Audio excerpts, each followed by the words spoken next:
Hi, everyone. It's Nancy Reyes with For Your Canine. And Joanne Soike with Fur Better, Fur Worse. And Lisa Bataska with Canine Defined. And today we have a special guest and a great treat, a lot of interesting information that we want to share. Today we have Dr. Amy Cook here with us. She has a great program called The Playway.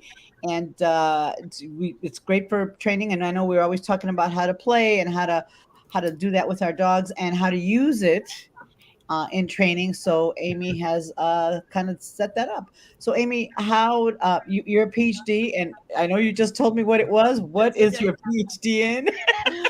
So, hi everybody. I'm Dr. Amy Cook. I'm the developer of the Playway. I teach at Fenzi Dog Sports Academy. I've been there 11 years now, and which is amazing to me. And how that came up is that I was finishing up grad school. I'd known Denise, who is the owner of the school, a little bit before that. We hung out training circles, but we were hanging out a lot more right then. And she's like, I'm starting a school and you're finishing grad school. Is there an intersection here? So it kind of happened all right after I came out of grad school. And in grad school, I had been exposed to a completely different literature than we normally get exposed to as dog trainers, which is like mostly operant conditioning and classical and, all the behavioral stuff. And I was getting steeped in therapy stuff, sort of, human therapy. So my PhD is technically, it was in the psychology department at UC Berkeley. And it's technically in comparative developmental and evolutionary psychology. And that just really means that I ran the gamut between looking at the co-evolutionary story of dogs and humans and why we are the way we are and what that did for our strategies and all of that. It means I looked at developmental means I looked at how babies grow and how cognition in us developed. And that was done so that I could maybe compare, does thinking develop the same way in dogs, and that just really got me into like a lot of different literature, including the stress literature. I really focused on stress in children and stress in babies and stress in social systems, because in there there was a lot of rich, ground for how do we help children who are stressed? That seems a good comparison to me, right? We don't use classical conditioning with young stressed children, or looking at the social support literature. I was able to see that when people are adrift, or when people don't have social supports, don't have maybe tight families or communities around them, things befall them. And it just kind of led me to think, like, what is it about a community, or what is it about support, or what is it about helping children through, it turns out, play, that I could maybe pull out and blend with the things I know from dog training. Because I had been a dog trainer well before all of that. I've been a dog trainer since the early 90s, and I went to grad school in the early 2000s. Wow, that it does have so many parallels between dogs and children. So many. Dealing with stress. Wow, that's crazy, because it's like, I'm hearing you talk about the children, but it does it has so many parallels with dogs. Like, it does, because we can't ask children many times what's going on with them, right? And we can't they can't give us some insight, even if they could tell us through common language. We have to interpret their behaviors, and children ideally are interpreted charitably. What they're doing should elicit in us empathy and concern and a need to help them, really not a need to discipline or think solely of their mechanical behaviors, but to look at what's underneath and what the emotions are like for them. So that set me on that path. And then once I intersected with teaching online, I was just teaching basic behavior stuff, the stuff I've always done: reactivity, aggression, fear, anxiety, all the stuff we do. But I had a free ground to sort of fold in some new ideas I was having from my time in grad school. And I used that class as an incubator, if you will, as an experimental space to see what play could do for behavioral therapy, and accelerate a few years, and the Playway was born. So it's really kind of off the experimental, the generosity of students at the time who said, sure, throw some new stuff at me. That's okay. We'll just try it. That's all right. Because I couldn't tell them it would work, right? I wanted to see what would happen if I tried a few things for behavioral therapy. And my students were all in. So I'm really grateful for that. Well, and that really helps, like, because we we as dog trainers, I know all of us do it too. It's like, well, let's see how this works, because I wish we Right. could say, yeah, you do this and this works great, and it doesn't always, right? But Sometimes I it didn't know doesn't. if it would. Like, I had an idea. Like, I think we should do some of this. Let's see what kind of happens. I mean, if it's do no harm, obviously. If it's, add something fun, let's see what it does. If it did nothing, no harm done. But I started seeing it do more and more and more. And so I added more and more of it. And, we can talk about what it is, but I changed it and tweaked it and learned how to teach it to humans, because we're not, we're the other half of the equation. It's not just playing with a dog is not a simple matter as a human. Right. And so, it took a few years to really get it to something that I thought was really therapeutic. Yeah. Yeah. So as we're getting into it, and I know Joanne and Lisa and I talk about, sometimes it's hard to get our students, our human students, to get into the play part, right? They tend to, oh, I don't want to be silly. I don't want to be this. So that's going to take for some folks, that's going to take some Yeah. doing. I'm kind of curious. I mean, diving right into all of this, right? Before you get into truly what it does, when you talk about play, right? I think the hardest thing is people are like, "Here, take this, get it," right? And so, and everyone should do that in front of a camera. Play with me, right? So it's like, how do you? I'm just curious, like how do you describe it, first of all? Because I know we talk a lot about toys have to come alive. They have to, have sort of a prey response or something similar to that. It's got to be interesting. It can't just be a dangling, raccoon skin. Like, here, get it. So can you talk a little about about how teaching to play? people, like how to teach people, Yes. how to do it, but also really, I feel like what you're asking is how to teach people, how to open. Yeah, people. right. Because Joanne's right. It's like, how do you get the people to buy into it, right? Because Joanne's right. It's like, play with this, do this now, and they're like, yeah. Well, so part of my answer is that I think what you may not be picturing is that in the playway there are no toys. Oh. Yes, I did see that. Yeah, and that does surprise a lot of people. There are no toys. There's no food, unless, of course, we have to do that for a dog who is very much in need of a bridge, is telling us, look, I don't know what you're saying. Like, if we need it, of course, we bridge through. But ideally, what I'd like to see is that there's no toy and no food assist in this interaction. So what the playway is a focus on the silly, goofy interaction that is purely for its own sake between you and your dog. It has no reinforcement properties. Okay, none. I put it in quotes. Those of you who are really geeked out will know that there's always reinforcement in the world. But I want you to think about it as having no reinforcement strength. It's not going to be strong enough to even reinforce a sit or a recall or a attention. It is low key. It's silly, and it brings out the laughter in the dog. So it's a social interaction between the two of you, and it is just for the sake of that social interaction. It has no goal, no real goal. I have a goal with how you're going to use it, trust me. But in the session itself, it's a lot like us right now. We're in conversation and we have a goal. We're doing a thing on purpose. We're not here just to be social, to hang out. We're doing a thing. But we also could have a conversation that has no point to it. That's just because we're feeling social. We can do that. And that's kind of an analogy. So how do I get people to do that? Well, it's not easy. I certainly demo a lot. And I demo in person in seminars, and I demo in videos. But everybody's personality is different. And I don't want people to think, if you don't play like Amy, it's not really the playway. Or if your dog isn't bouncy around and laughing like her demo dogs, then it's not the playway. What's underneath it essentially is a conversation. I want somebody to say, I'm going to get you, you silly little thing, and leave space for that dog to say, okay, that sounds fun, where there is a conversation back and forth between the two of you. And some of those conversations are pretty small, and some of them are hilariously laughter-filled and bouncy, right? To get people to do this, one, it's really great that people can learn online with me, because if they're trying to learn it in the living room, if I'm sitting there, you feel like everyone's watching. You feel like, there's a person in the room, and it's really hard to act naturally or to find silly for at least a lot of people.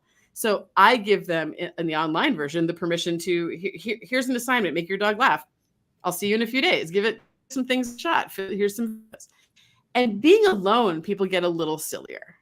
They start to, crack open that door a little bit. I also teach them by analogy a lot. So the first couple of weeks in class, I am hand-holding by analogy. I'm just saying, how about this concept in your head? Think of this kind of thing when you're doing it. Imagine this were happening if you're doing it. Because I can't tell you. With a toy, I can tell you, please don't dangle it. With a toy, I can say, make it act like prey, or have it retreat, or keep it alive. With social play, I can't tell you what your dog likes. You're investigating that with your dog. So it's not a recipe. I'm there telling you, imagine you were playing with a toddler. What kind of things would you do to help that toddler laugh? What might you do? Oh, I don't know. I don't have experience with children. Okay. Well, you were once a child. What kind of things did you like when you were 5? If that, isn't really it, then it can be, how does your dog like to play with other dogs? What sort of dogs does your dog pick as playmates? The rough and tumble kind, or the no touching, bouncy, polite sort? Like, is your dog a Sheltie who likes to not touch too much? Or is your dog a bully breed who wants a hip check and a shoulder check and a head check? I get them on the ground. I ask them to be silly. They feel self-conscious. But after a while, what happens is the intimate moment between you and your dog starts to take over. You forget that there's a camera. You forget that you're doing it for me. You're not doing it for me. You're trying to talk to that dog. And you're saying, with my instruction, you're saying, hi, would you like to play? And you have to be present to hear what the answer is. You can't just go along by recipe. And I would argue that it's not too dissimilar in tug, where you might say, hey, do you want to play tug? And you can't just autopilot say, okay, we're going to play tug. I'm just doing it until you join in. You do have to respond to the way that they respond to you. Yeah. Right. They have to agree to it. Well, they have to agree. Ideally. Right. Well, and they have to, they give you something and you adjust from that. And you're like, oh, do you like it a little softer? I can wiggle it a little less. Or I can put it on the floor so you don't have to grab it in the air. Like, you collaborate with dogs over toys when they're learning, always. And so the Playway social play is therapeutic because of its collaborative nature and its true presence. You have to be present the whole time you're in that session. That's why it can only last about a minute or two, because our minds will wander, and dogs can only go so long in in that much concentration. Yeah. So I assign people, here's a minute, be in this minute with your dog and see if you can't get a back and forth going that has some smiles in it, something to start. And from there we can usually build up, because dogs know how to do this. Dogs are born playful. And I got to tell you, honestly, humans are born playful too. We're primates. We were all children once. I know we all aged up into adulthood and out of our silliness, but every one of us somewhere in there has a sense of humor, and somewhere in there has a sense of, communicating with the dogs and children somewhere. And we can find it. It's not a matter of following a recipe. It's a matter of dogs know how to play. Humans know how to play. Do these two examples know how to play with each other? And the answer is not really, but we can overcome that. So does that make sense? Can you kind of picture something from there? Well, I did see that there was not any toys, just humans and typically, yeah. And all that. But yeah, I could see how some dogs might find that some dogs that aren't used to it might be like 100%. And what happens with people, I'll tell you, teaching humans, there's only really generally 2 ways we can go wrong with it. We can either be too much or we can be too little. Right. Yeah. And people are, I don't keep stats, but people are just either one of those. That's exactly what's going to happen. Someone will be self-conscious and not sure what to do and kind of be quiet, or maybe they're quiet natured already anyway. Or they'll say like, play. Okay, got it. I'm going to get you. Let's go. Come on. I want to get you. And the dogs go, oh God, what? What is that? I don't want that. What are you doing? Yeah. So I do suggest a number of approaches that dogs more universally like. We as humans tend to be much too forward, much too handsy, much too touching in the face and batting on the body and pushing and gonna get you and play bowing at them and staring at them. We like to face frontally. And you know this from, working with sensitive dogs. And that doesn't inspire a lot of play in a lot of dogs. Some dogs it will. Some dogs are bruisers and they're like, yes, game on. I love the fun conflict games. Yeah. But most of them are like, am I supposed to touch your body? Am I supposed to use my mouth? I learned early on I wasn't supposed to do that. So do I have permission? You have to be a good sort of communicator of, yes, it's okay to play with my body. It's okay to play with my hands. And being a little more, advertising a little more that it's okay to get you rather than I'm going to be the one getting. It is in that way, just like with children. If you wanted to play with children that you don't know, you don't immediately just go up to them and start tickling or pick them up or get in their space or get in them. You negotiate it and you get sort of not small, but like safe. You get like, hi there. Hello, how are you?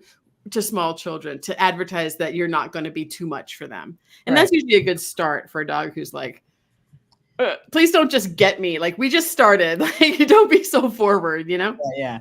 Well, and you could say that like with my 2 labs and my shepherd, Handsy's better.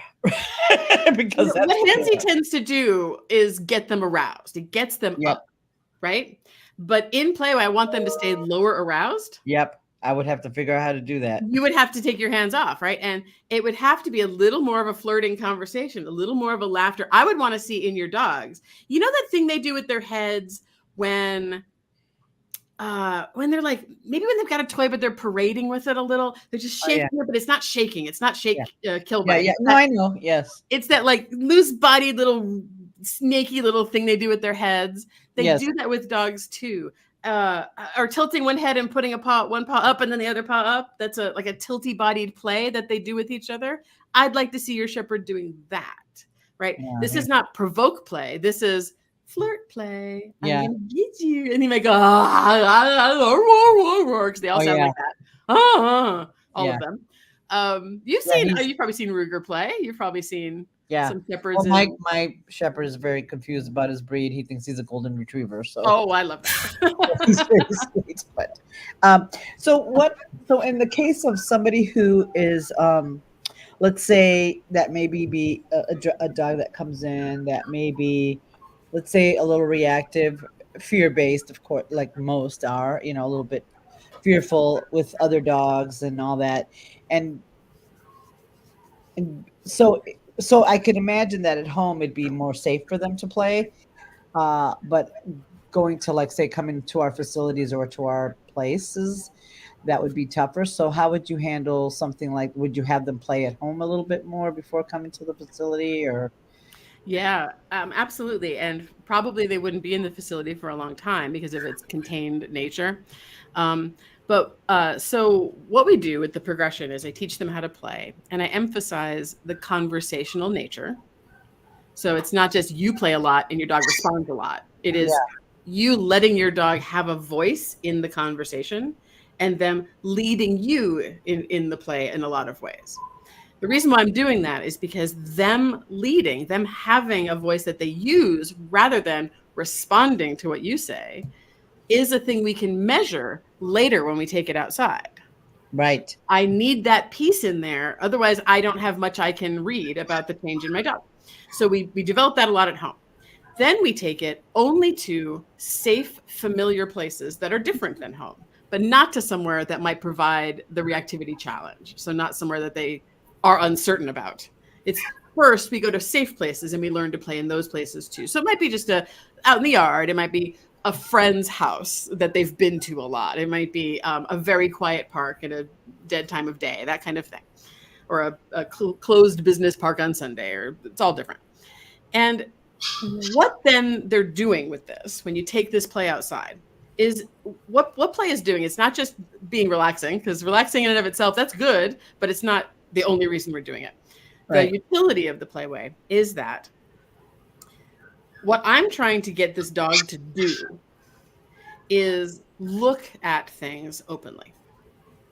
Now, I pose to you that the thing that's, I hate to say gone wrong, but the thing that's kind of off or, out of order in a dog who's reactive, dog who's scared of things, is that their threat assessment is off. Yeah. Right? Because if you take a dog out into a suburban street and they see a strange person down the block doing a thing, and they get scared about that. I'm sorry. I hear a noise. I hear a squeak. Should I Is that me? No, It's me. Lisa. Oh, okay. Sorry. So if they hear that, I'm sorry, if they see that, they react, right? But in reality, are they correct in doing so? To them, they're correct. Yeah. To them, it's accurate to them. But in reality, is that person actually a threat to them? And the answer is no, because that person is 100 yards away doing some gardening. And so I argue that their assessment of what's actually dangerous in their world is not accurate. It's not in alignment with what's really out there. That person means you no harm. It isn't even looking at you and is walking by. That's not someone you should treat as if they're a threat. And I think that dogs who are feeling that way, who are reacting that way, need to recalibrate that. They need to be able to look at things and say, is this actually a problem or is it not? Right. And what happens in reactivity and certainly in the time before reactivity when they're younger, a lot of times they don't get a chance to really look at a lot of things. They don't get a chance to build that database, I call it. I need puppies to go out in the world. And what we want them to do is think that everything's normal. We want them to see gardeners and go, oh, well, gardening, I don't care. Oh, look, a truck. That doesn't mean anything. We want them to come to believe that everything is just safe and neutral and normal. But a dog who's feeling reactive doesn't know that. That Right. dog is really concerned about everything out there. So my goal for those dogs is that they look openly for as long as they need at anything they want to look at. Right. Now, I know the first question that comes up is, but they're going to bark. They're going to bark if I let them look. I can't let them look. We're doing look at that. We're doing interruptions and smaller versions of looks, right? What play is going to do for that dog is facilitate them looking for a long, uninterrupted time, because you're going to pick a distance that allows it, and you're going to be in play space so that they're feeling really good chemically. They're feeling pretty happy. So when they look at that gardener, say, who is many houses down or across the park, right, they can look as long as they like, and they won't react, and they won't spark up and get tense and feel whatever feelings that they're feeling. And then after they're done looking, they go, all right, I guess, okay, that's not interesting anymore. I've looked all I need to look at the guy over there. And they return to us and they're like, so do you want to do something? And they offer play to us again. We don't offer play to them. They offer it to us. Yeah. So do you recommend, so my question is, do you recommend doing a little bit more, getting him comfortable with distance and all that before incorporating the play? Or do you just start with the same? Like, so for example, if I have a dog that was worried about, I don't know, a dog, and we get him comfortable with the distance and we start working on that, doing other techniques, and then incorporate play, is that more effective or it doesn't matter? It doesn't matter. I don't find it to be more effective, but I don't think it's less effective. I mean, you have to go out in the world. So you certainly need to feed them at distances and manage them and get them through places. Sure. And they need coping skills as well. They need to know that there are things in the world, but if they look at you, there's food and there's distance. They need all that structure. Right. But what I would do for play therapy, and it would be really pretty few sessions, sometimes a handful of sessions, sometimes 6 weeks of session, but it's not like a year or something, usually, is you pick a distance where they say to you, I can look at that dog. Like if you have, say, a neutral dog that you've been using, that you trust, or a fake dog that you put out across the park or whatever it is, whatever their distance is. And you let your dog look as long as your dog wants to look. And that other dog best remain, able to be looked at and neutral and looking away and all this, as long as they want to look. As long as they're not sparking up, getting puffy, standing stiff, starting to get still, none of that. They have to look in relaxation. Right. And they look and they look and they look and they're curious now instead of barking. Right. I need for them to be curious so that they can actually assess what this dog is doing and that it's not a threat. I think dogs that look at other dogs and get the right information from those dogs have a more calibrated version of whether they have to yell at that dog and have that dog move further away. Oh, look, that dog actually isn't a threat. Dogs at first are like, dog, bark, bark, bark. Right. But if we get them to where they can just look from a place of safety and see that everything is really okay, but facilitated through you, not just haphazardly, look, you should just see it. Yeah. Yeah. They start to just dismiss other dogs and go like, oh, all right, I guess it wasn't like I thought it was. That's not really a threat. That's all right. I guess it's okay. And then they resume playway with their owner. But the structure of that relies on that you taught the structure of play somewhere else. Otherwise, they can't really resume it with you, right? But they start to, I feel like, and I don't know, I certainly don't know that this is true. I'm not asserting that this is true, but I feel like it's like returning to what we wanted for them as puppies. Because as puppies, we took them out and they could just look at things all they wanted to. We didn't demand focus from them, and we didn't, have a lot of obedience. They could just take in the world and play with us because we're silly with puppies, and they just looked at the world a lot. And they assembled a database, and everything is safe because we showed them a bunch of safe things.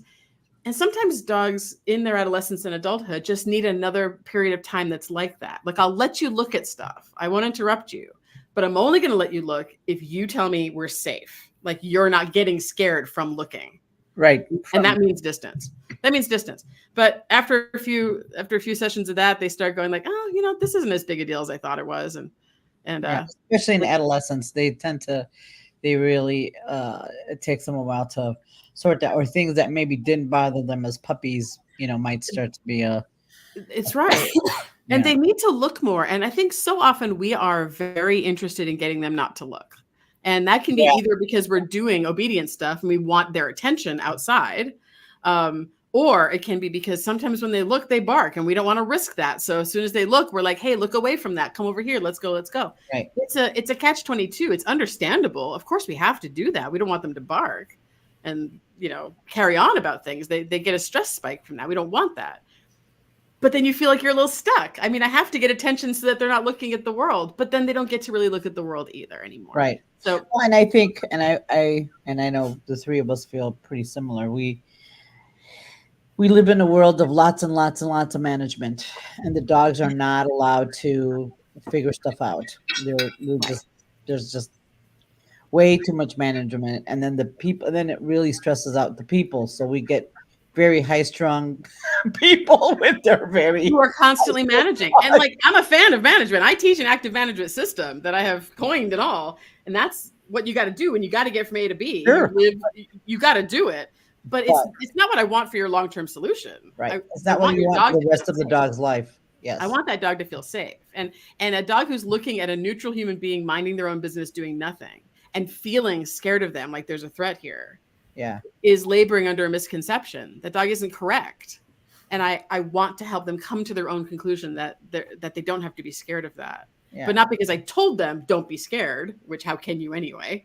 Right. But that I facilitated that they discovered that they're safe by being far away and by being loosened up by play that makes them feel really quite, in good chemistry to be learning those things. Yeah.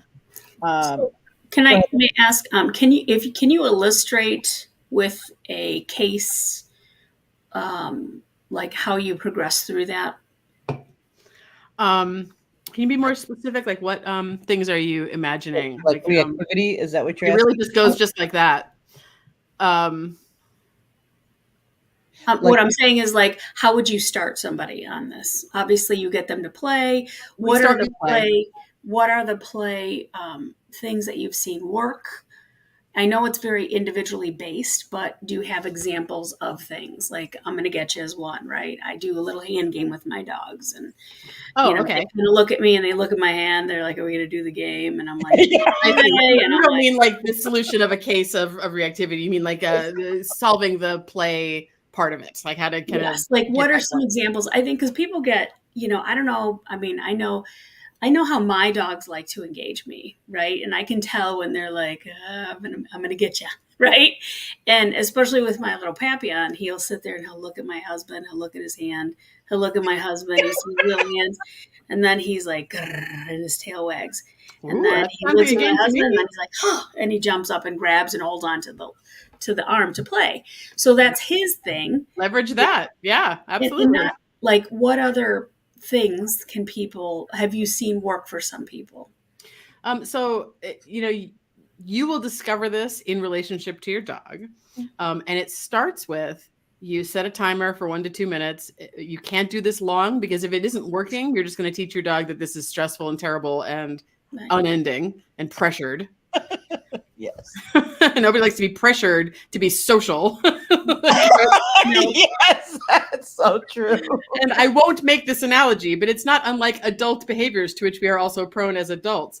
You just kind of have to sort of leave a lot of room for no in this. And so what I do is I have that timer. I set the time, and I have them sit on the floor in a space, and you begin by asking a question. I teach people to say hello first. So the first thing you should do is open your hands and say, hi there, hello, hi there. Now, do you immediately know what I'm doing when I do that? Do you recognize it? Would you have a response to that? You know what I'm doing. Yeah, it would be either yes or no. Yes or no, but like I wasn't unclear with what I wanted just then, right? No. Your dogs know too. That's an invitation to come into your space. Hi, hello. Yes, I was going to say I would be wearing labs, but yes. Hi. They need very little help. You make eye contact and say a name or not even, and they're like, "Did you need a Labrador?" And they're already in your space, right? But not everybody's like that. Say hello.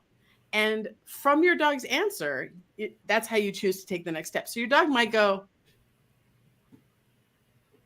right? And then you'll go like, okay, that's fine.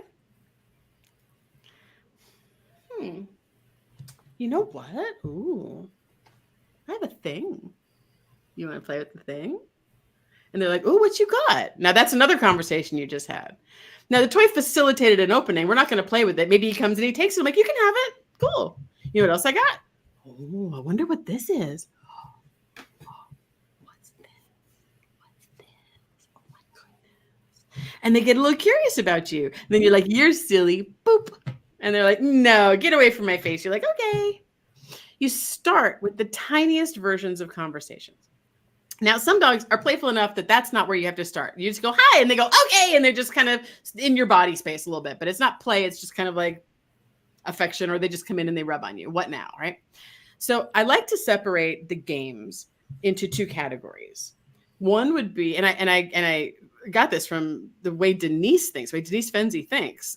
She saw play in this way, and when she described it to me, I'm like, oh my God, that makes so much sense. Let me incorporate that in the way I teach. This comes from Denise, but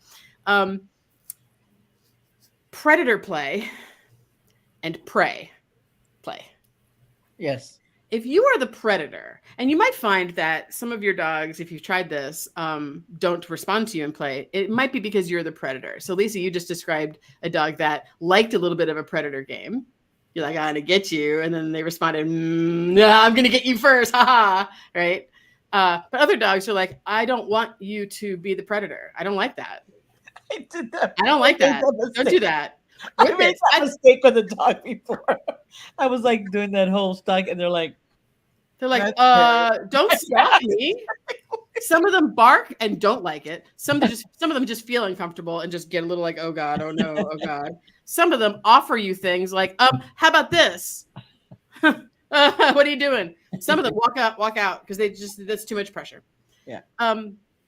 I thought I couldn't play with my very own. I'm like, gosh, I'm such a good player. How come I can't get my own dog to play? Am I a fraud? Turns out, we all think we're frauds, right? Turns out, this one is a whippet. And all of you whippet owners out there, and any of you who've had sighthounds and other dogs like this, they're not particularly prey animals. They're particularly predators. They very much enjoy the chase, the grab, the stalk. They're not stalking, but they like to be the big, one to get them. And I was playing predator game with that one. I'm gonna get you. I'm gonna get you. And she would just stoically blink. Calm down. Is this one more thing up with which I must put from my crazy primate human? I think so. She would just like, okay, that's not play. I don't know what you're doing. And I just thought, gosh, I guess some dogs don't play. I didn't blame myself. I should have, because I was the problem there. She doesn't like when other dogs are predatory either. If other dogs stare or try to, get her to run, she's like, that. I'm not going to run. That's not the way I play. But the second I took a page from Denise and became the prey, she all of a sudden went like, oh, what are you doing there? What is that you're doing? Oh, that's really exciting. She found that much more fun. and became the predator to me, to my prey. So when I acted like prey, she's like, yay! And she got to pretend to be the predator with my body. So what that can look like. So being the predator is easy. We stalk, we make claw hands, we grab at them or push at them. Those are very forward, assertive, just predator-based games. Prey games are hiding. They're hiding. Ooh, oh. Peekaboo. They're falling over.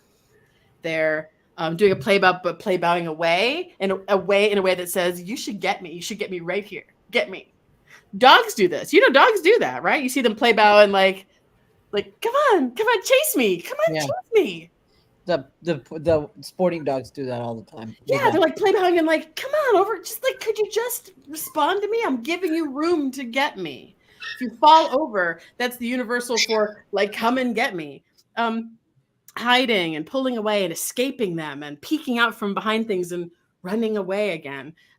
Really just pulling away. You're not going to be running. You're on the floor. Inviting them underneath, like trying to evade them, but in a comical way, in a way that says, but I want you to get me though. I'm not actually trying to escape you, right? I'm not trying to leave. I'm trying to get you to get me. That can bring out the predator in your friend. And they start to be like, ooh, what if I pounce on you? Oh, and then you go, oh no, I've been pounced on. It's a game of make-believe. It's a game of we're pretending that you're the big bad wolf and I'm the, I've been gotten by you. And it really just makes them, so many of them, so happy.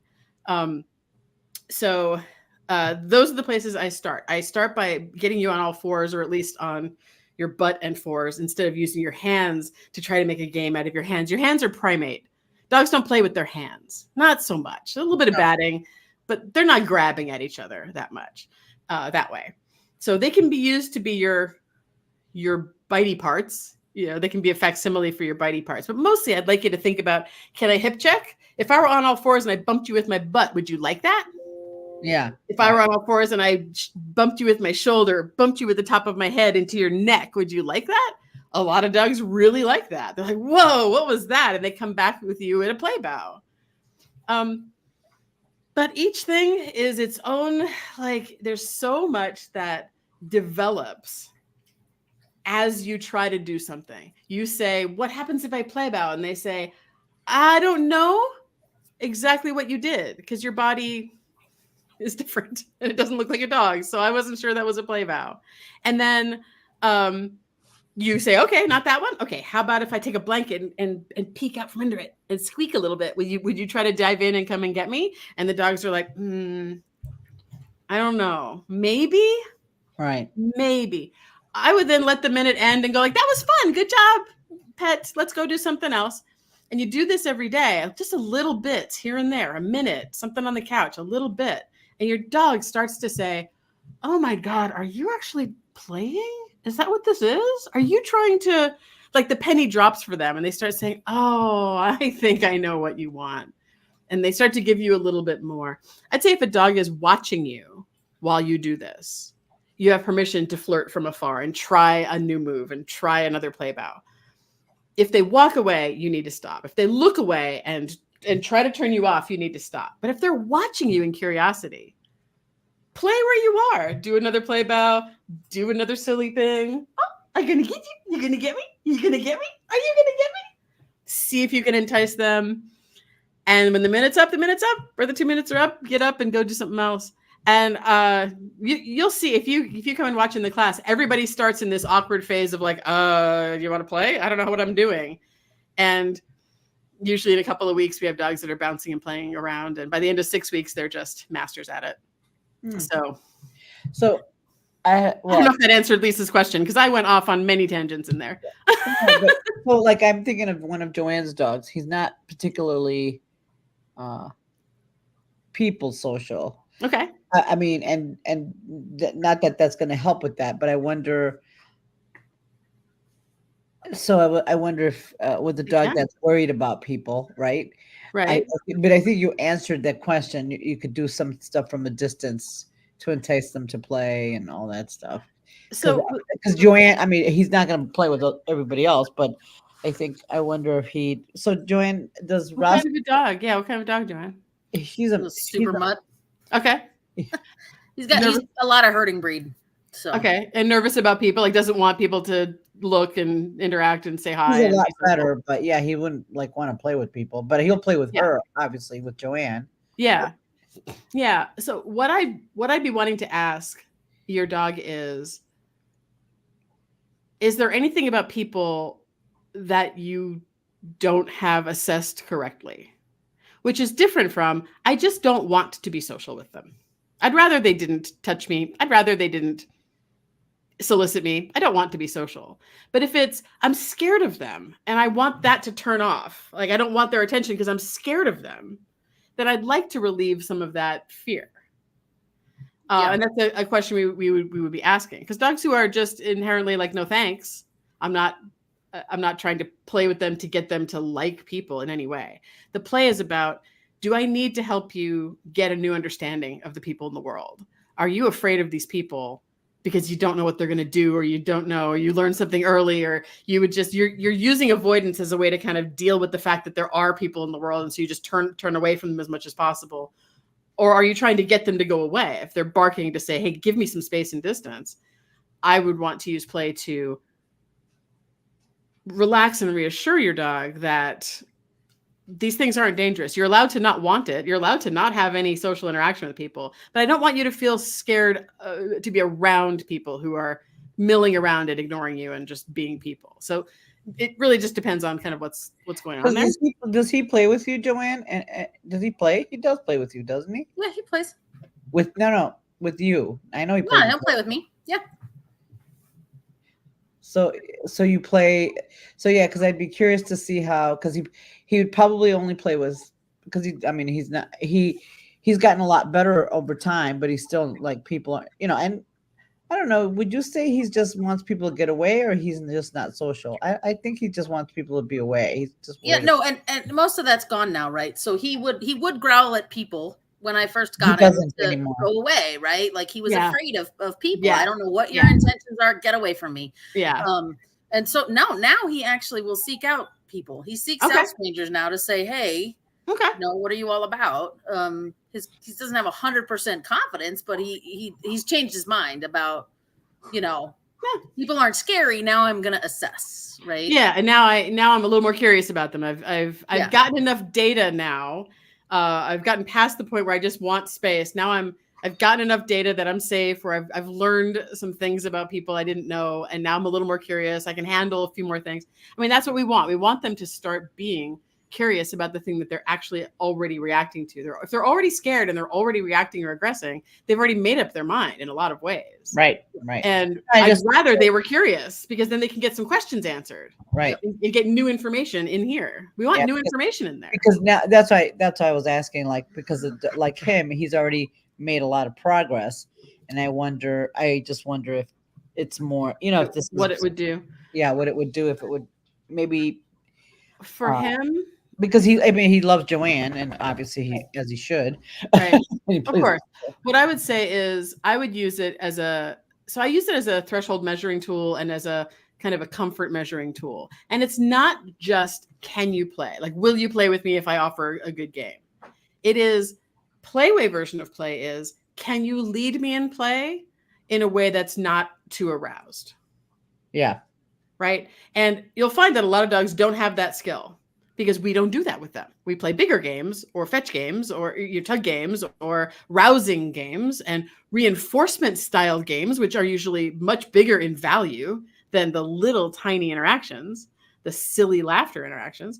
But you might, install it in a dog that you're not sure if it's going to help you at all, and find out that you see a pattern for when they can and can't do that. You see a pattern for when they could play, but only if you do all the leading. But they won't lead you into play. It's like, why not? You could if we were in the other field, or you could yesterday at home, but you can't here. Why? What's different about here that you can't do this? And that gives a trainer enormous information. You could just say, there's pressure from this environment, and I'd just like to know about it. It doesn't mean it's a problem necessarily for you to solve, but it's information that you're getting from the dog that you didn't have necessarily before, because they look outwardly perfectly fine. If they seem fine, then they seem fine. But we can ask, are you really fine? Because I'd love to know if you could laugh right now. are you relaxed enough to like laugh with me and be silly with me? And dogs might say, no, not really. I'm relaxed enough to, to do this environment. Like, maybe you're relaxed at some cocktail parties, but maybe if you're really introverted, you're not. But I couldn't tell the difference because you have cocktail party face on and you're doing all the social things you're supposed to, right?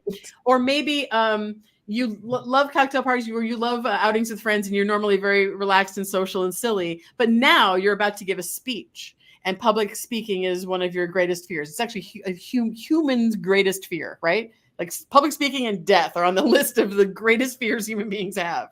And then you're about to go stand in front of a podium and give a speech. Now, maybe you're not perfectly relaxed to go do that. I'm not saying there's anything wrong with that. That's reasonable. You're nervous or something, but you're probably not into joking around right now and being kind of goofy and silly. You have to concentrate. You want to be you're in a different mode, right? Asking the information, how loose are you right now, is helpful if we're going to be throwing at them decisions that we've made. If we're going to say, hey, we need to get in the ring, or we're going to go down this block, or we've got a play date and we're going to hang out in this yard. I want to be able to ask my dog, are you really good with this? And most of our tools are, can you eat? Right? Will you take food? Right? And how many of us know dogs who will take food well beyond where they should have? Oh, yeah. A lot. Right? So many dogs will take food. For some dogs, food is a great tell.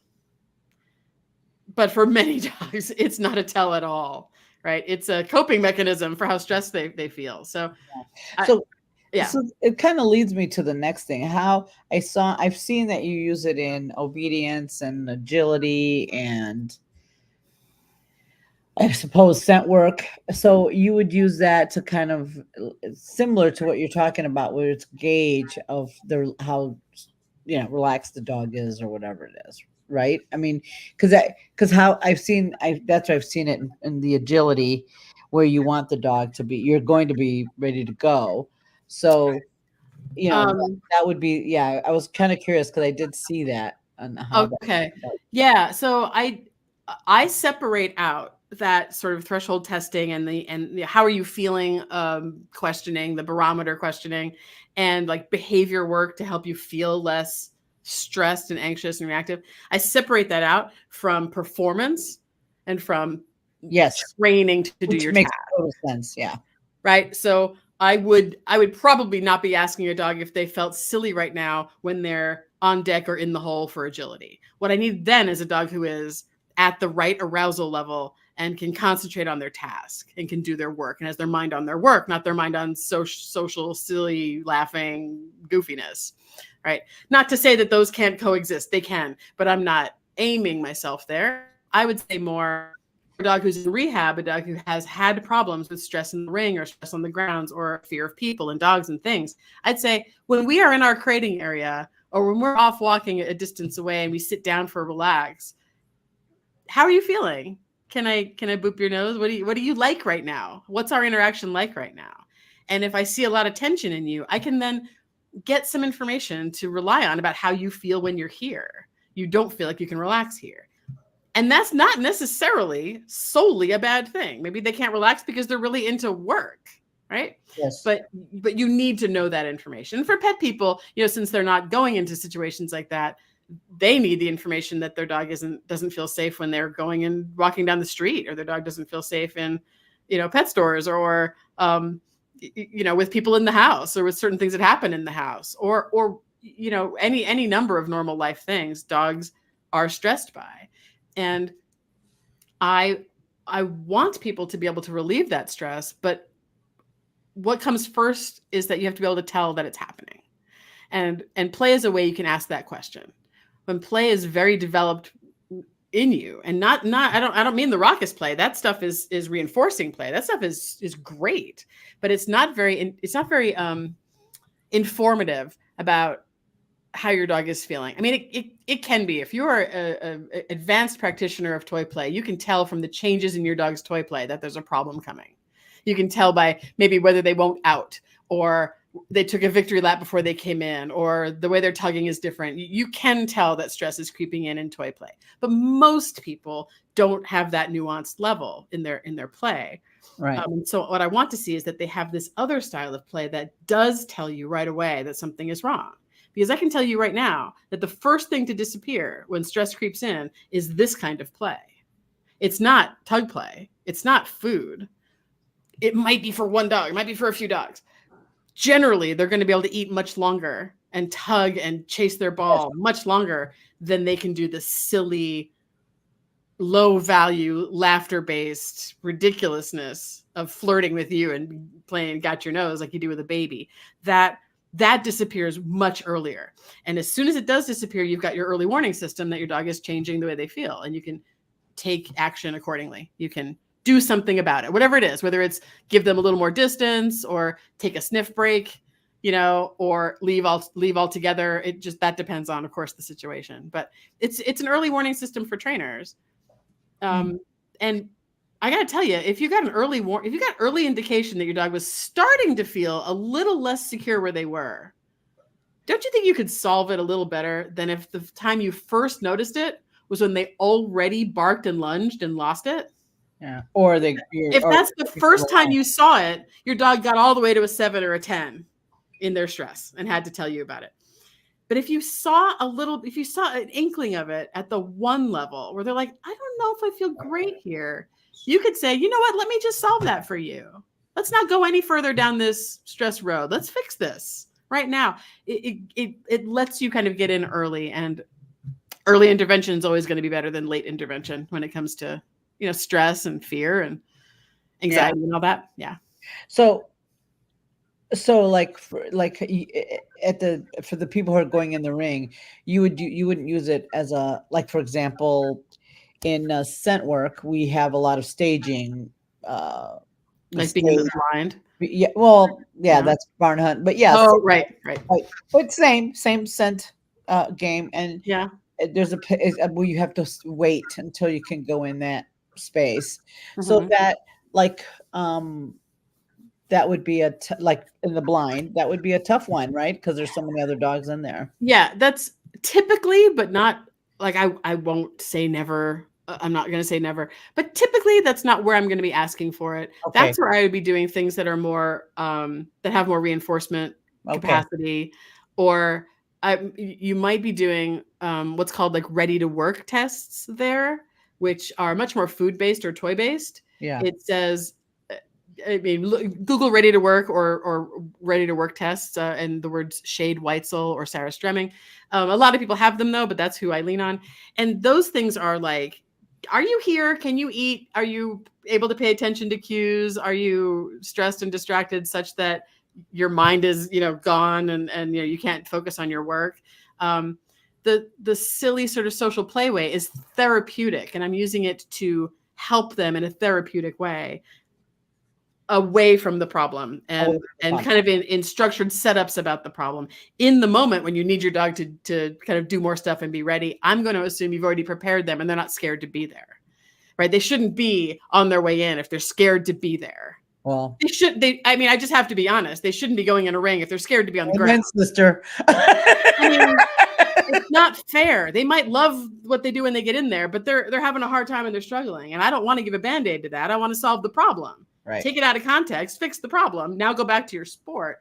I'm hand waving at it like it's easy. It's not easy. I do respect that it's a road to travel. Yeah. But sports isn't a panacea. We shouldn't take scared dogs into rings. So this is not a Band-Aid to do that. This is let's go back to the beginning and say, how can I help you feel safe? Because you're telling me you don't feel that way, and I don't want you to feel that way. So what can I do to change the way you feel inside, to know that you're safe, and to give you a way to tell me, rather than me just like reading your body language or guessing in some way by how you're, if you have a whale eye or if your tail set is wrong. I can get in much earlier if I ask you to start playing with me and you don't play the same way you did yesterday.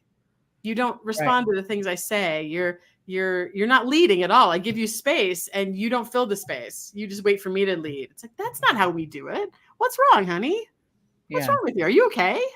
Right. That sensitive language, that sensitive conversation you can have can tell you so much, and avoid a problem that, if you ignore those signs, is just going to get louder and louder, because now your dog has to do the lunging and barking to tell you to tell you Right. that they're in trouble. Yeah, so that's one of the things I was, because I did see a lot, people around the agility, but that makes sense. Yeah.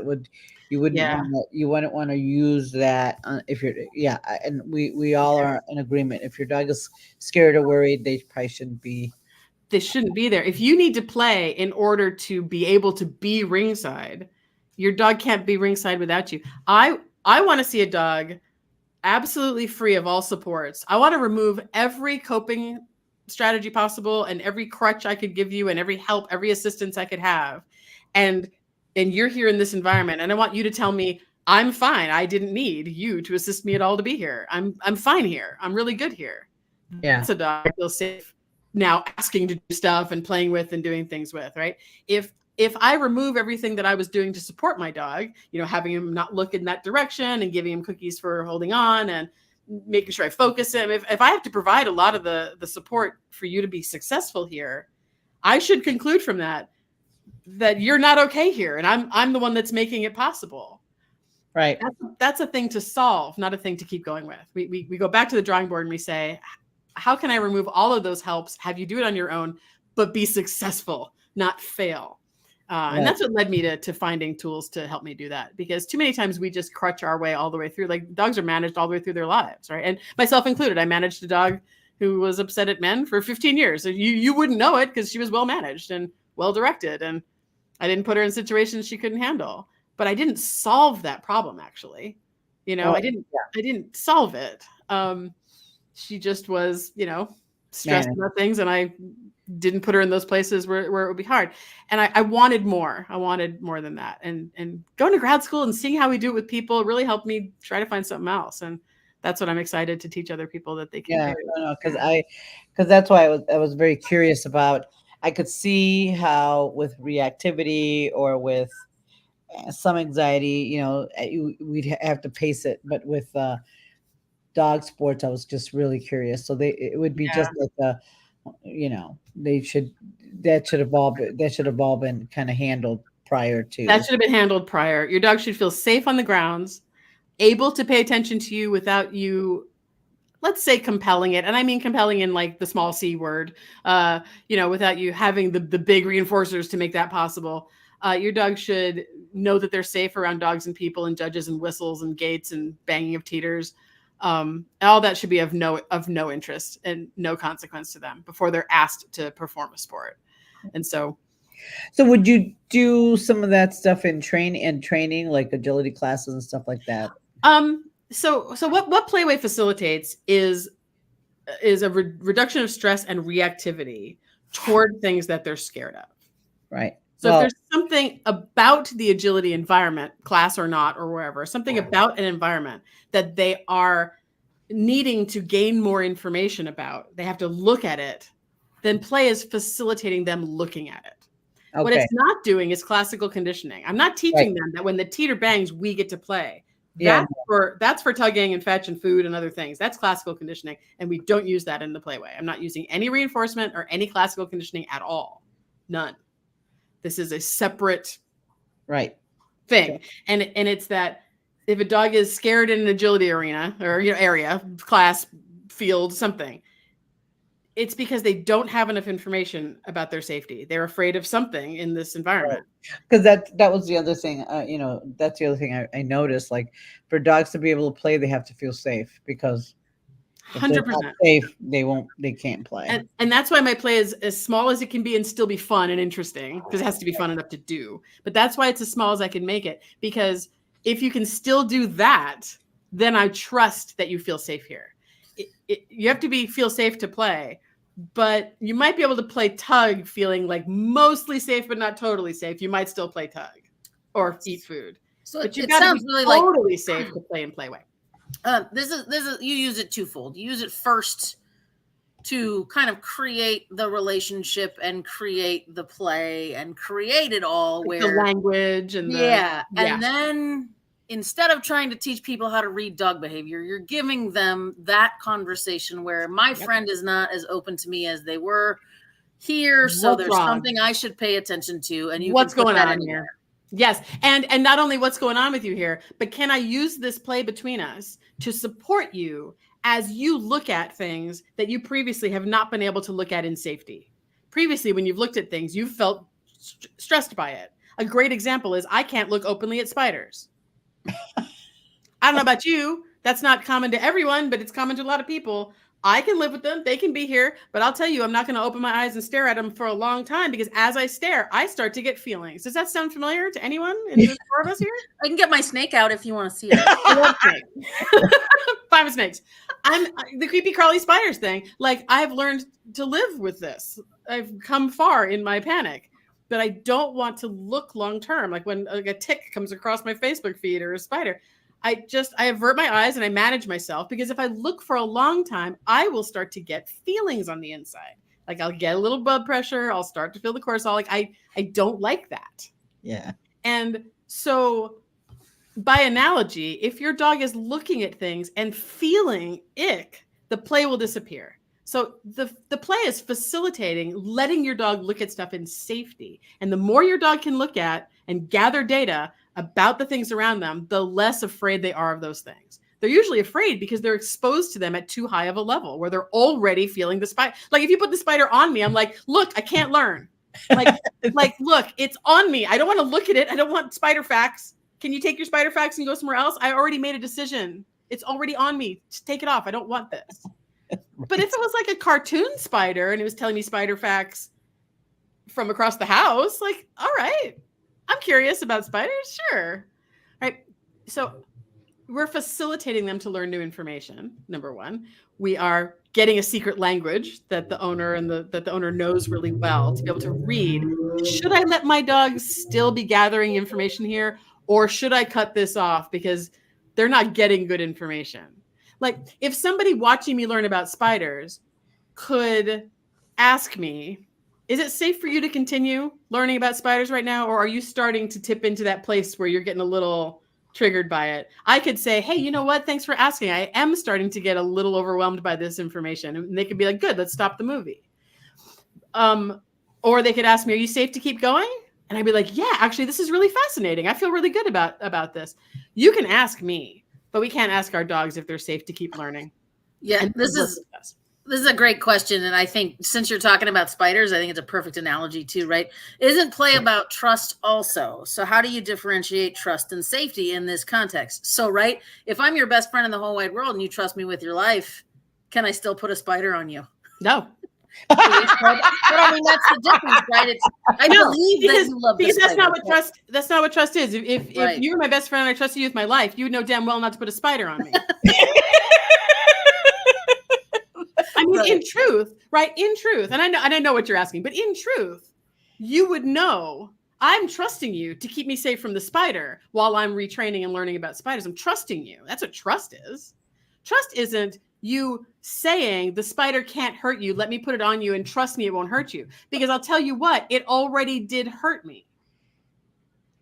I didn't learn I was safe about spiders by you putting me over a threshold to learn about them. What I learned is they're still dangerous because they're dangerous inside my body where I feel feelings, not because they bite me, right? And I learned that you don't read me very well. So I got a bunch of problems now, right? But if you said to me, hey, best friend in the world who would trust me with your life, would you like to learn about spiders today? The version I have today are cartoon based and they're on a television like across the room and kind of small, and you're going to only hear cartoon facts. And I said, yeah, you know what? I would actually really like to do that. That would be fine with me. Let's do it. Now I have both safety and still the trust. To me, they're not different. They're not different from each other because the person I trust is the person who's helping me find that I'm safe, not trying to tell me I'm wrong about what I think about my own safety, right? Because in reality, I'm not in danger from the spider. In reality, tarantulas can't and don't hurt people. In reality, I'm wrong to feel scared by the spider on my body. I'm wrong because it's not dangerous. But you can't tell me I'm wrong and convince me. I have to come to understand I'm wrong through my own process. I don't lean on you telling me, right? So those of us who think that trust, I know this came from a question, but those of us who think that trust is about leaning on someone's interpretation, that's not what trust is. Trust is you do what you say you're going to do. You read what I said, what I wanted, Right.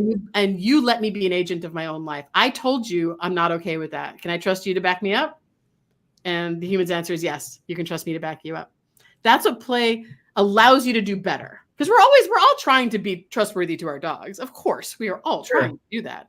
But sometimes we don't know what they said.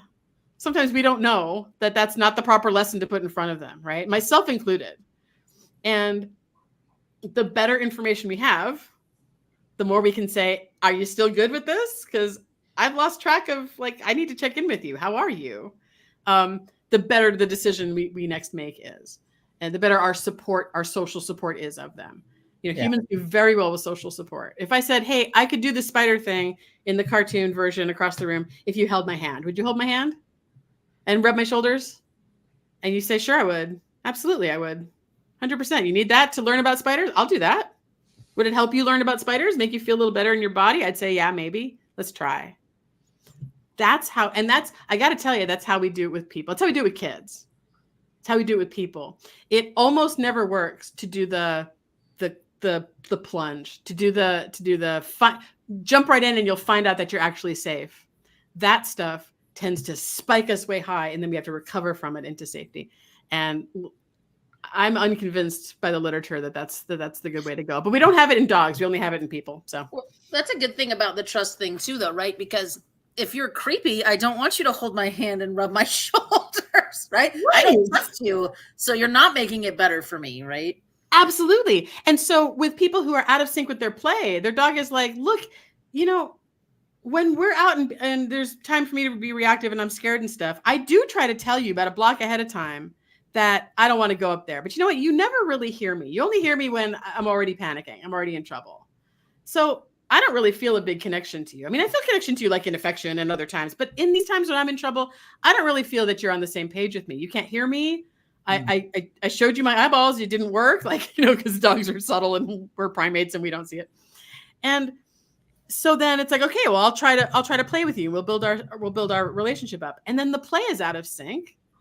Right. Because a person doesn't know how to do it. So that's not improving the situation. You're still being, let's say, creepy in your analogy, right?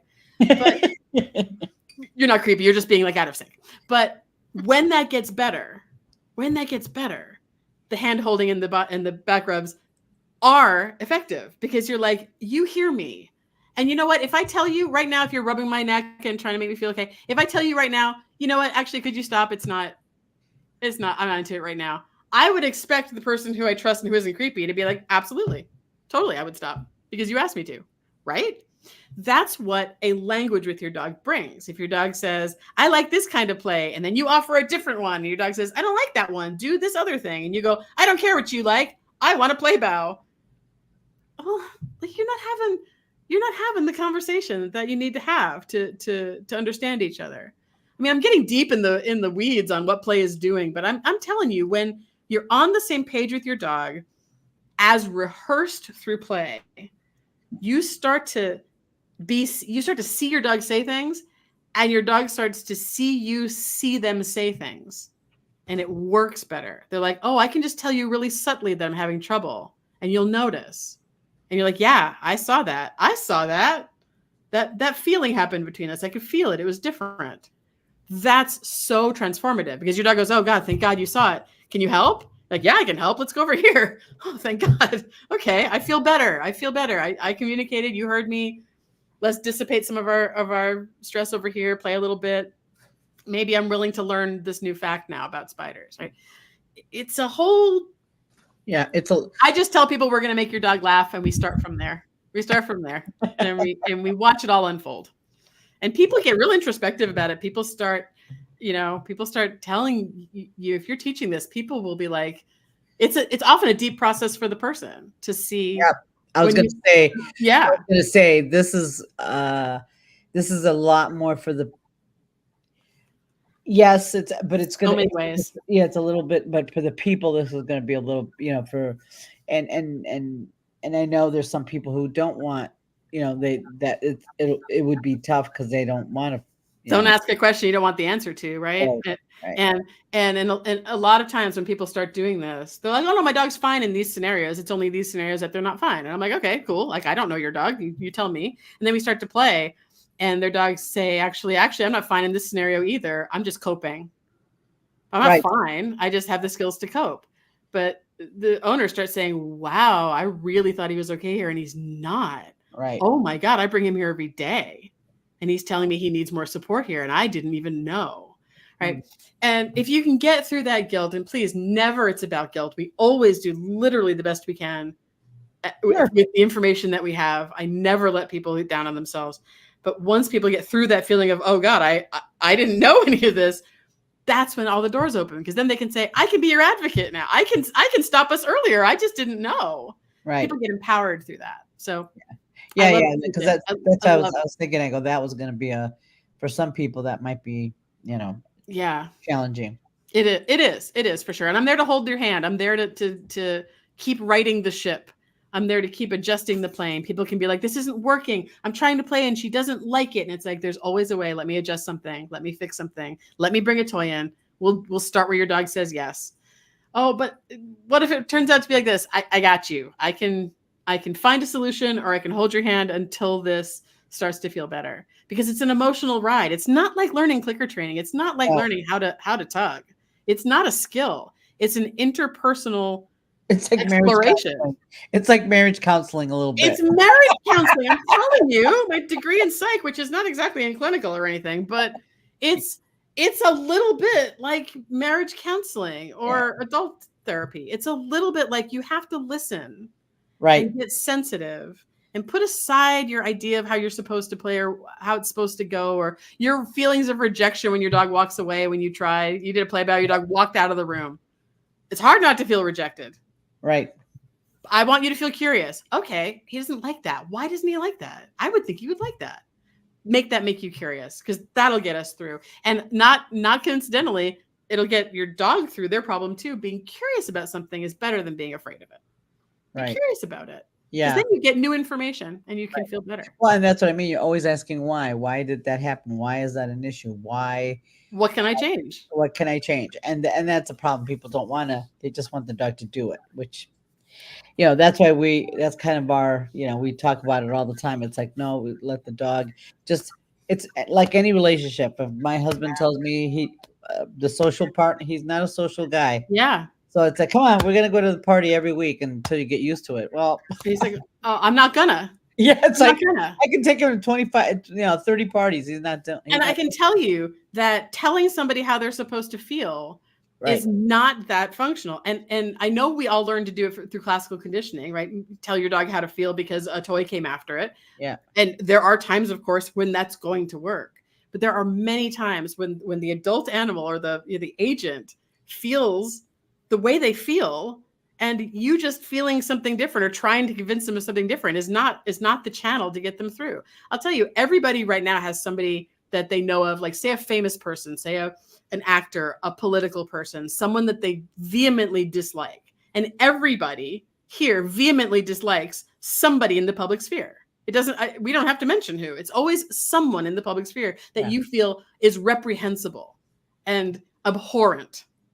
And I tell you, I'm going to make you like him by exposure and paying you $10 every time you see him. And you might take my $10, but you're not changing your mind about it. And in fact, I could say you're going to have dinner with that reprehensible figure from political or celebrity life. You're going to have dinner with them, sitting next to them. I'm going to give you $1 million every time. $1 million. And I mean cold hard cash, $1 million. How many millions do you need in your life right now? Maybe one. It would be plenty. But I'd say you can go dinner every night, all month. You can get $30 million. You go to dinner every night. You sit next to them. $30 million to do that. You're going to go because you want the million. You're going to go. Who's not going to go? What if I told you it was 10 million? You're going to go. You're going to sit there. You're going to pretend to be pleasant, inside thinking how reprehensible this person actually is. And yes, don't touch my knee. Thank you very much. You're going to have dinner and you're going to collect your $10 million. And never will you change your mind about how you feel about that person. Because it's not about getting something good for being around something bad. That is not how the math works. Right. Right. Changing somebody's mind is something internal to them. Right. And it's putting them in a situation where they will change their mind because of what's presented around them, not what's reinforced, and not because they got paid a whole lot of stuff that they were desperate to have. If you are desperately poor, you'll sit next to any person to have dinner to get $30 million. You don't have to be poor to want $30 million, right? But some dogs live and die on their tug, and they'll do anything to get their tug, and they'll do anything to get food. And that's just not the way we change minds. So I kind of turn it all on its head and say, we're going to go all the way to where your dog has full agency, full control, and decides all of it. And we're going to get them curious in their own self, in their own therapy.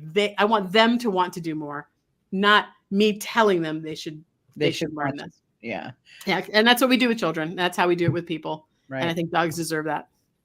I agree. Lauren had one more question. Can you use this strategy with dogs doing therapy work to determine when they may need a break, or today isn't a good day for them? I don't see why not. A lot of times dogs doing therapy are not so much asked what their opinions are. Yep. We bias it towards dogs who already come maybe pre-installed with the opinion that this is great, but I'm an intensely social person. I am not taking any money out of the bank by talking with you today. I'm fully extroverted and would be around people all day long if that were. She's my people. I'm a people. She's my people. I'm a hugger. I'm ridiculous. But I still have agency. I still have choice about whether I really want to with all of these individual people, right? I'm the therapy dog. I'm biased toward being the therapy dog, but I still want to be able to say no thank you to that particular hug, right? Sure. We don't often ask a therapy dog if they would like to. So how I would approach it, it might be different. Like, this is a different answer than maybe expected, but I might say I would give rules to the people who are using my dog as therapy, who are touching my dog, who are petting my dog as their therapy. I would give them rules like the 3-second rule or the you don't touch first rule, so that there's consent built into it. But that might be overhauling the whole therapy dog program. And I don't know if that's really not really, because I would say you can touch my dog if she touches you first. So that's why when we started this conversation, I said, hi there. I'm not touching you first. You touch me first. I offered that I would like to be touched. Hi. Yeah. But you have to touch me first. I'm not touching you first if you're a dog. Right. Or a child or anybody of lower status. This is how it should be done. If you're of higher status, don't put your hands on, don't touch. Let the one with least power do the more forward action, right? Well, and it's true, because my shepherd that does therapy work, he's the one always going to the people, and usually that's what I look for. If he's if he's not going over there, I'm like, all right, we might. He doesn't want to. He said no. Let's can I pet your dog? Let's ask my dog. Would you like to be pet by this person? You may go, right? And then once they go and voluntarily go up to be pet, oftentimes they get trapped there by being pet too long. Yeah. So I usually say you got about 3 seconds or so, and if it's 5, no one's going to die. You have 3 seconds to pet my dog in some way that seems that they like it. And then I'd like you to take your hands off the dog and stay available. So it's not 3 seconds and now you got to stop.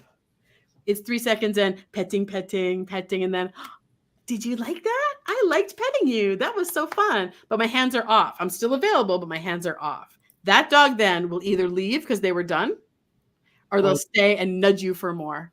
I want them to vote. Pet me again. No, pet me again. I wasn't done. Pet me again. Right. And what people do is pet for 30 seconds or a minute, never asking if that was how long the dog wanted it. And the dog feels a little trapped. And because they're good natured, they just go, okay. Yeah, right. Okay, I guess. I didn't want it, but I don't hate it, so okay. Yeah. I'd rather they were kind of a voting member of that interaction. Yeah. So yeah. So that's a great answer. All right. So you have a class coming up. I will put the link to it. It's let's see. Yep, there it is. And that is the dealing with helping reactive filter dogs to play away. So this is specifically for reactive and fearful, right? Reactive, fearful, stressed, dogs who bark, dogs who wilt, dogs who are stressed by human interaction, social interaction with dogs, environments, anything that's stressing your dog out. I'd love to throw Playway at it and throw play therapy and see what it can do. The class opens enrollment July 22nd, and we start on August 1st, and it only comes around 3 times a year. So if this was interesting to you and you want to see if play therapy can help you enroll at the economical audit level. It's only $65 for 6 weeks of work and a year's worth of, you can watch the class for a year. And it's good for people. If you're interested in play therapy, try it, because I can't tell you what else it could help. It surprisingly helps in things I didn't even expect it to. I hear this all the time. Why is my dog less reactive in the car? We didn't work any car setups or do any setups at all. We only played in the living room, and now my dog isn't barking in the car. Why, Amy? And I'm like, play is magic. I don't know.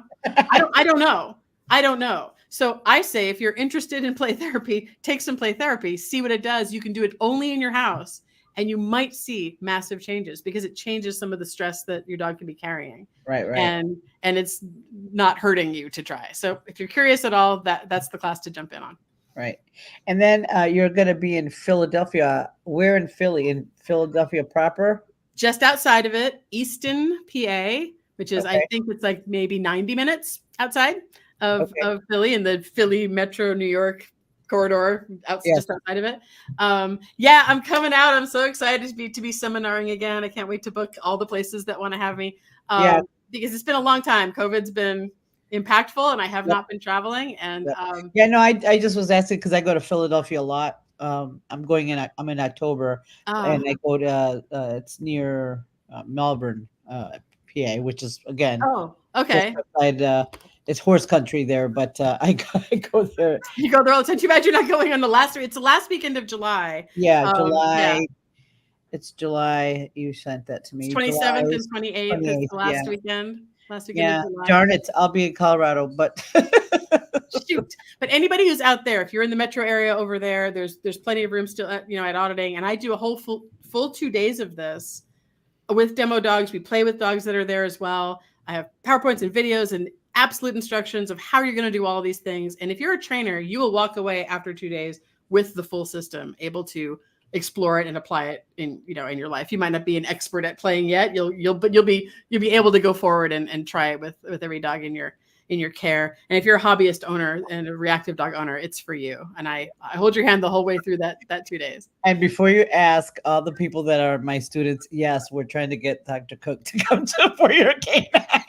I want to come to Chicago. So we'll have to try. We'll try to get her scheduled and get her in there. We'll make it happen. We're working on it. We'll find that's exactly what's going to happen. I'm going to get a bunch of emails about when is that happening. It's like, we're working on it. You want me out? I mean, I got this from Trish McMillian, but it's like I'm a vampire. I go where people invite me. So if you invite me to your place, I come to your place. I'm coming to the Chicago area. Yeah. I know, because I know Dr. Ballantyne asked you, but hopefully we'll make it work. We'll coordinate it with her. We'll coordinate it. We'll make it happen. I really want to come out. I've never been. I've always wanted to go to Chicago. I've never been. Yeah. Chicago's it's a lot like Philadelphia. You're just gonna. I'm gonna drive through it. I know, but it's okay.